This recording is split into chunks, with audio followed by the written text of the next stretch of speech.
The world or the planet is in this state because of not enough people being in touch with the truth of their own existence. We have climate change, but where does climate change come from? It comes from the greediness of human beings, doesn't it? Why is a person greedy? One who is in touch with the truth of their own existence will not be greedy. So finally, the ills on the planet come because human beings are not in touch with the truth of their own existence. They're operating from ego rather than from truth. If you want to change something in this world, wouldn't it be that the first place to do that is with yourself? Because if you start to operate from the truth, those three people around you will feel it, will be impacted by your own changed state.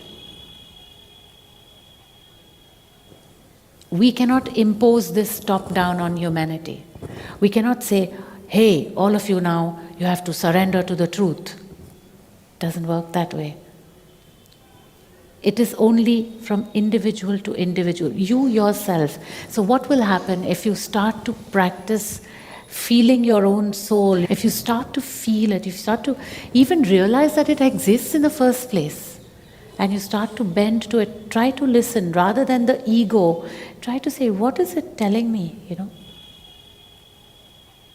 Is it a yes? Is it a no? Ask, communicate with it. Gradually what will happen is that your entire state becomes more joyous.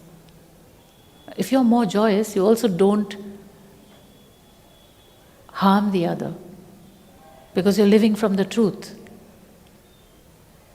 Obviously, nobody is that interested in changing themselves. They want the world to change. Because changing oneself is a tough job. Changing the world is much easier. Because it only happens in the thinking. No? We have so many conceptual movements of changing the world. These are top-down actions. We want to change this, climate change, this change, that will change the world. But actually the world only will change if the individual changes. You're invited to a live online satsang with Maharishikaa Preeti this Sunday.